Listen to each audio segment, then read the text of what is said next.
पाकिस्तान तोड़ दो, पाकिस्तान मुर्दाबाद, मुर्दाबाद मुर्दाबाद, पाकिस्तान मुर्दाबाद, मुर्दाबाद मुर्दाबाद। अरनीब का पत्ता कड़वा है, पाकिस्तान बड़वा है, अरनीब का पत्ता कड़वा है, पाकिस्तान बड़वा है। अरे एक धक्का और दो, पाकिस्तान तोड़ दो, अरे एक धक्का और दो। पाकिस्तान तोड़ दो। भारत माता की जय, भारत माता की जय, भारत माता की जय, भारत माता की जय, जय जय, श्री राम, जय श्री राम, जय श्री राम, जय श्री राम, जय श्री राम, जय श्री राम। छत्रपति शिवाजी महाराज की जय, जय श्री राम, जय श्री राम। वंदे मातरम, वंदे मातरम, वंदे मातरम, वंदे। मातरम। अरनीब का पत्ता कड़वा है, पाकिस्तान बड़वा है, अरनीब का पत्ता कड़वा है। पाकिस्तान बड़वा है। तोड़ दो, पाकिस्तान मुर्दाबाद, मुर्दाबाद मुर्दाबाद, पाकिस्तान मुर्दाबाद, मुर्दाबाद मुर्दाबाद, पाकिस्तान मुर्दाबाद, मुर्दाबाद मुर्दाबाद। एक धक्का और दो, पाकिस्तान तोड़ दो, एक धक्का और दो। पाकिस्तान तोड़ दो। भारत माता की जय, जय श्री राम, जय श्री राम, और जोर से बोलो, जय श्री राम, और प्यार से बोलो, जय श्री राम, जोर से बोलो। जय श्री राम। भारत माता की जय, छत्रपति शिवाजी महाराज की जय, छत्रपति संभाजी महाराज की जय, जय श्री राम, जय श्री राम, जय श्री राम, जय श्री राम, जय श्री राम, जय श्री राम, जय श्री राम। जय। भारत माता की जय, वंदे मातरम। आज या ठिकाणी आपण बार्शी शहर व तालुक्यातील सर्व देशभक्त देशप्रेमी बांधव भगिनी 22 तारखेला जो आपल्या देशावरती या पाकिस्तान पुरस्कृत अतिरेक्यांनी जे नागरिक आपले काश्मीर येथील पहलगाम या ठिकाणी फिरण्यासाठी गेले होते त्या निष्पाप लोकांवरती जो आतंकवादी हमला केला आणि 27 आपल्या भारत देशाचे नागरिक त्या ठिकाणी त्यांना मृत्यूला सामोरे जावं लागलं त्याच्या निषेधार्थ आपण या ठिकाणी सर्वजण एकत्र जमलेलो आहोत। मित्र, ज्या दिवशी संसदेमध्ये 370 कलम हटवलं आणि खऱ्या अर्थानं त्या दिवसापासून आपल्या काश्मीरला चांगले दिवस आले असं म्हणण्यात काही हरकत नाही। कारण कालच मी एका चॅनलला बघितलं की 370 कलम हटवल्यापासून काश्मीरमध्ये शांतता प्रस्थापित झालेली होती। त्या दिवसापासून शांतता त्या ठिकाणी निर्माण झालेली होती। त्या ठिकाणच्या लोकांना भारत सरकारने एक रोजगार उपलब्ध करून दिला होता।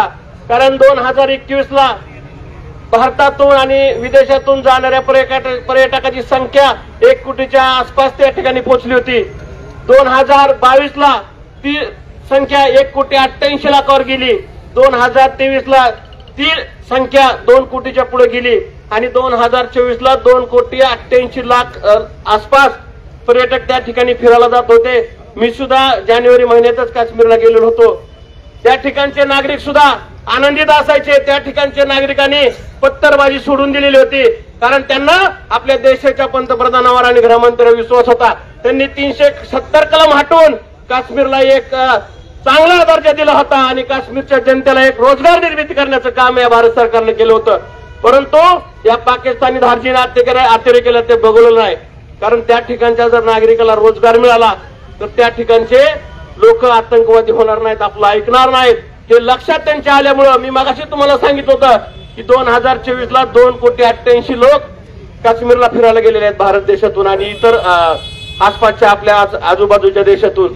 आणि त्या ठिकाणी 7,000 कोटीचा टर्नओव्हर म्हणजे 7,000 कोटी रुपयाचा रोजगार त्या ठिकाणी त्या काश्मीरच्या लोकांना उपलब्ध झालेला आहे। म्हणजे पूर्वी जर बघायला गेलं होतं तर काश्मीरमध्ये प्रत्येक जण पत्तरबाजी करायचा, भारत देशाच्या विरोधात घोषणा द्यायचा, परंतु आज त्या ठिकाणी हिंदुस्थान जिंदाबादच्या घोषणा त्या ठिकाणी देण्यात आलेल्या आहेत। हे कशाचं प्रतीक आहे? आणि या गोष्टी पाकिस्तानला बघवल्या नाहीत, त्या अतिरेक्यांना बघवल्या नाहीत, म्हणून त्या ठिकाणी आपल्या देशातल्या नागरिकांवरती त्यांनी भ्याड हल्ला केलेला आहे। परंतु आज आपण या ठिकाणी आपला संपूर्ण देश 142 कोटी जनता आपल्या पंतप्रधान मोदीच्या पाठीमागे आहे। ज्यांनी 2019 ला आपल्या पुलवामा या ठिकाणी आपल्या सैनिकावरती हल्ला केला होता आणि 3 दिवसात एअर स्ट्राईक करून पूर्ण त्यांचे अतिरेक्यांचे अड्डे उद्ध्वस्त केले होते, त्याही पेक्षा भयानक अवस्था या पाकिस्तानची करावी. आपलं सैन्य इस्लामाबाद पर्यंत घुसवावं लागेल, तेव्हा त्या पाकिस्तानची नुसतं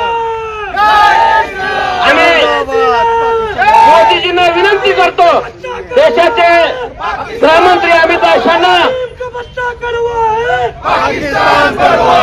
आवाहन करतो आपल्या संरक्षण मंत्र्याला की आता मागं पुढे बघू नका, कारण एवढे दिवस ते आपल्या सैनिकावरती हल्ला करत होते. पहिल्यांदाच त्यांनी पर्यटकावर हल्ला केलेला आहे.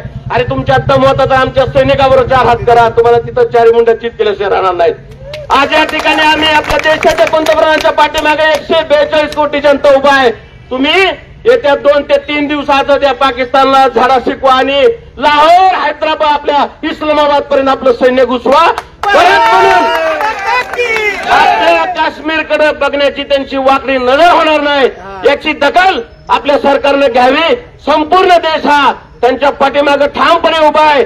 मी परत एकदा या ठिकाणी जमलेल्या सर्व देशभक्त बांधवांना विनंती करतो की या काळामध्ये संपूर्ण देशाने आपला हा मोर्चा कुठल्या धर्माच्या विरोधात नाही, कुठल्या जातीच्या विरोधात नाही, आपल्या देशावरती जो हल्ला झालाय त्याच्या विरोधात आपण हा मोर्चा काढलेला आहे.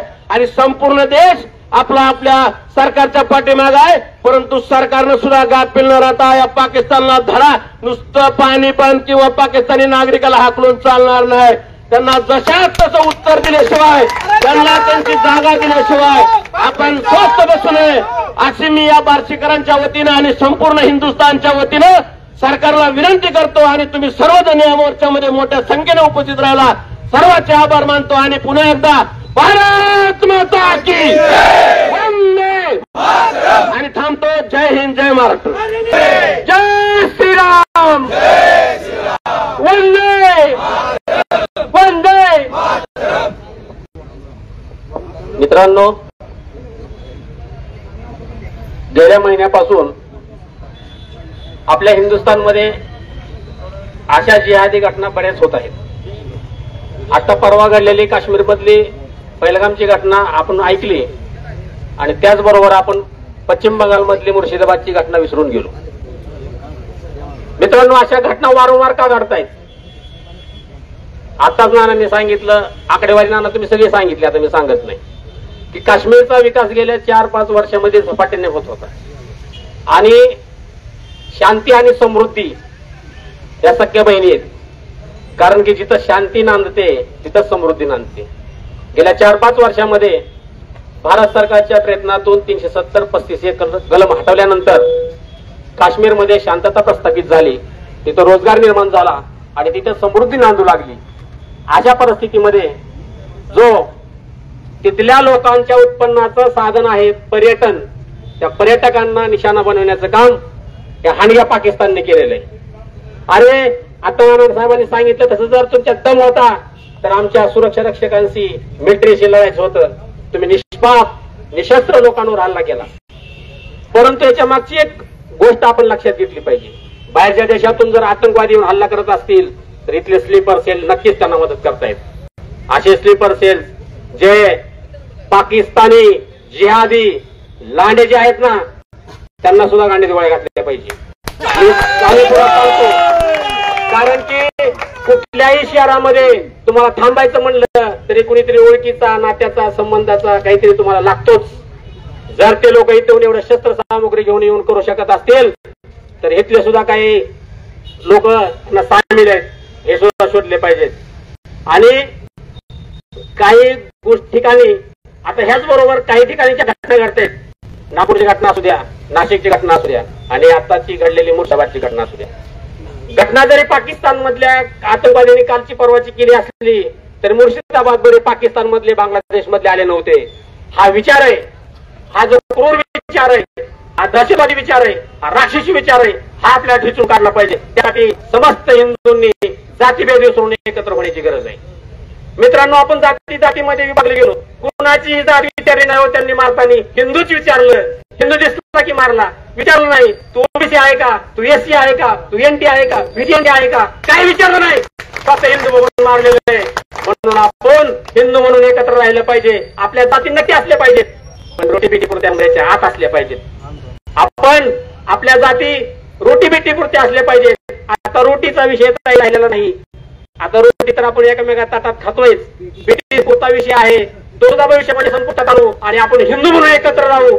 एवढी आपण आज या ठिकाणी जर शपथ घेतली तर पुढच्या काळामध्ये अशा घटना घडणार नाहीत.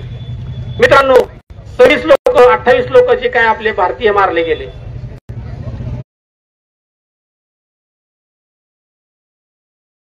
हे सुद्धा आपले बांधवच आहेत. काहीतरी कारणांमुळे त्यांनी धर्म बदललेला आहे. परंतु आम्ही जर तुम्ही अफगाणिस्तानी लोकांच्या नादी लागून जर त्या गोष्टी करत असाल तर नक्कीच आम्ही माफ करणार नाही. कारण की हा देश जर हिंदू जिवंत राहिला तर जिवंत राहणार आहे, हे राष्ट्र जिवंत राहणार आहे. नाहीतर अफगाणिस्तानमध्ये काय अवस्था झाली, लोक तालिबानने जेव्हा अफगाणिस्तान ताब्यात घेतलं तेव्हा विमानाला लटकत होती. अशी परिस्थिती यायला उशीर लागणार नाही. त्यामुळे मित्रांनो, हिंदू म्हणून संघटित व्हा, जाती उमऱ्याच्या आत ठेवा आणि आपला देश पुरा कसा झाला याच्यासाठी बघा. जातीभेद हा कधीच आपल्याला मान्य नाही. जाती नसल्याच पाहिजेत, धर्मही नसला पाहिजे. आपला एकच धर्म आहे, हिंदुस्थान हा आपला धर्म आहे, हिंदुस्थान हे आपलं राष्ट्र आहे, भगवा ध्वज हा आपला देव आहे, भगवा ध्वजच आपला नेता आहे. एवढं बोलून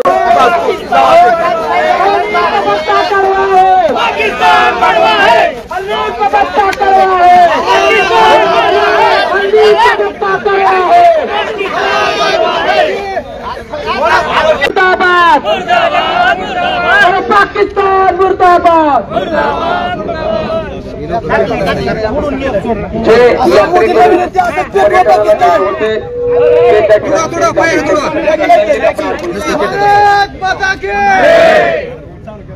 जे नसते भेटत असं पत्ता करवा है.